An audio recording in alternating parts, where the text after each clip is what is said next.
বলুন তো, এই লাঠি আর ত্রিশূল দিয়ে কিভাবে আপনি মসজিদ ভাঙবেন? এটা কি সম্ভব? না। তারা সেখানে বোমা ফাটিয়েছিল রীতিমতো পরিকল্পনা করেই। আর আমরা জানি যে 1992 সালের 6 ডিসেম্বর অযোধ্যায় বাবরি মসজিদে সেদিন অনেক লোক জড়ো হয়েছিল। সুপ্রিম কোর্ট পরিষ্কারভাবে বলে দিয়েছিল যে বাবরি মসজিদের কাছাকাছি কোনো লোক জড়ো হতে পারবে না। পলিটিশিয়ানদের একটা দল, তারা একটা পলিটিক্যাল গুজব বানালো। গুজবটা রামের জন্মভূমি আর বাবরি মসজিদ নিয়ে। 6 ডিসেম্বর লোকজন সেখানে জড়ো হলো। সরকারি দলের পলিটিশিয়ানরা ভালো করেই জানে যে তাদের পেছনে সুপ্রিম কোর্ট আছে, তারা খুব সহজেই লোকজন সরিয়ে দিতে পারত, সহজেই।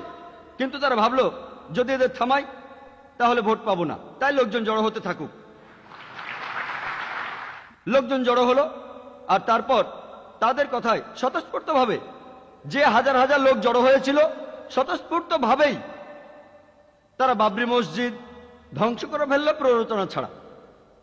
তখন এই খবরটা সরাসরি অনেক স্যাটেলাইট চ্যানেলে দেখানো হয়েছিল। বলুন তো, এই লাঠি আর ত্রিশূল দিয়ে কিভাবে আপনি মসজিদ ভাঙবেন? এটা কি সম্ভব? না।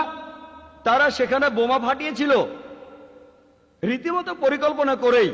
তারা এই বোমাগুলো মসজিদে ফাটিয়েছিল। সবাই বুঝতে পারবেন, আপনাদের এজন্য বোমা বিশেষজ্ঞ হতে হবে না, নিজের চোখেই দেখতে পাবেন সেখানে বোমা ফাটানো হয়েছিল বলে মসজিদে ধ্বংস হয়েছে।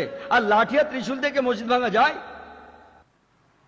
সম্ভবত জর্জ বুশ বাবরি মসজিদের এই ঘটনাটা দেখেছিলেন, সেজন্যই তিনি 9/11-এর এই ঘটনাটা ঘটাতে পেরেছিলেন। এটা কি ভেতরের কাজ, সে ব্যাপারে বলার মতো সময় এখানে নেই। এই টপিকের উপরে একটা লেকচার দেওয়া যায় যে 9/11 ভেতরের লোকের কাজ।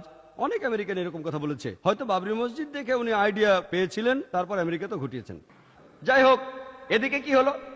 এরপর ইন্ডিয়ায় রায়ট শুরু হলো। পুরো দেশ জুড়েই রায়ট শুরু হলো। এটাই দেশ বিভাগের পর সবচেয়ে বড় রায়ট। আর পুরো দেশ জুড়ে হাজার হাজার নিরীহ মানুষ মারা গেছে, বেশিরভাগই তার মুসলমান। কাকে দোষ দেবেন? ইন্ডিয়ান সাধারণ মানুষকে প্ররোচিত করেছে পলিটিশিয়ানরাই।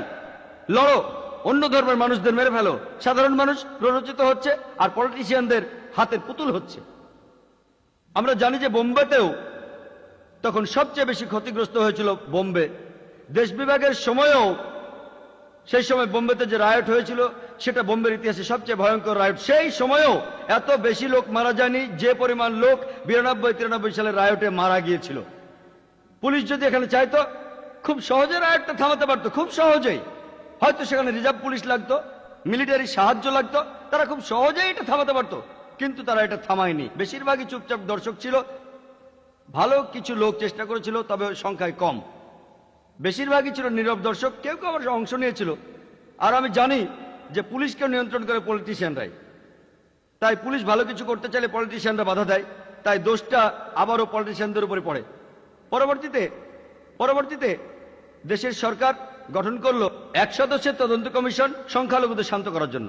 আর এখানে বসালো জাস্টিস শ্রীকৃষ্ণকে। এই কমিশনকে তখন বলা হতো শ্রীকৃষ্ণ কমিশন। আর আমরা জানি জাস্টিস শ্রীকৃষ্ণ ছিলেন আর এখনো আছেন একজন খাঁটি আর ধর্মভীরু হিন্দু। আবার একই সাথে তিনি একজন সৎ আর নির্ভীক জজ, আমাদের অতিথি জাস্টিস সুরেশের মতো একজন সৎ আর নির্ভীক জজ।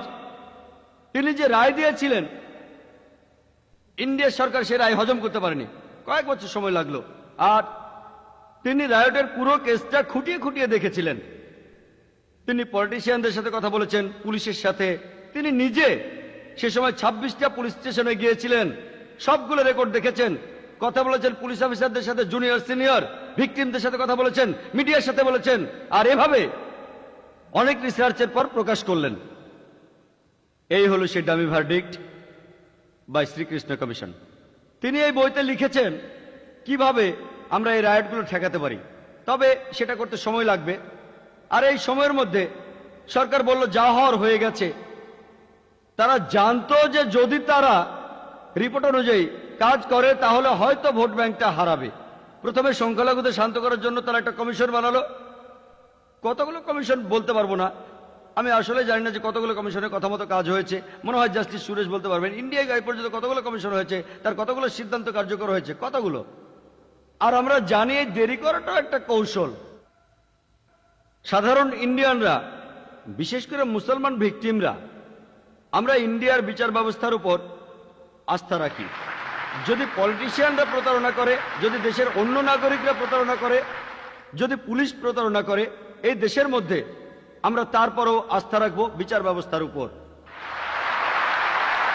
আর আমরা জানি যে যাদেরকে অ্যারেস্ট করা হয়েছে তাদের বেশিরভাগকেই ছেড়ে দেওয়া হয়েছে, কিন্তু তাদের যে ক্ষতি হলো সেটা আর ফেরানো যাবে না।